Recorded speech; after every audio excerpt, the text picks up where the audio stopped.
Bumaba ang tsansang mag-landfall ang Typhoon Lawin pero nakataas pa rin ang public storm warning signal sa ilang lugar. Signal number 2 sa Batanes Group of Islands at Cagayan.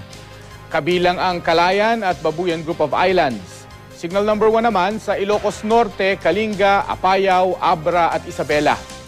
Base sa datos na nakalap ng Weather Central, nasa silangan ng Tugigaraw, Cagayan ang Typhoon Lawin. May lakas itong 259 km per hour at bugsong aabot sa 315 km per hour.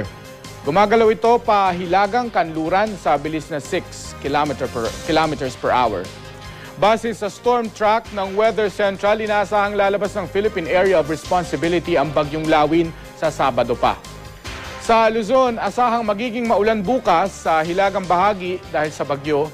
Thunderstorms naman ang dahilan ng pag-ulan sa iba pang bahagi ng Luzon, kasama dyan ang Metro Manila. Magiging maulan din ang Kanlurang Visayas, gaya ng Boracay, Iloilo at Bacolod. Posible rin ang pag-ulan sa Mindanao, maliban sa Cotabato at General Santos City. Dahil din sa bagyo, magiging mataas ang alon sa northern at eastern seaboards ng bansa. Para sa iba pang detalye, bisitahin ang aming webpage at Facebook page ng GMA Weather.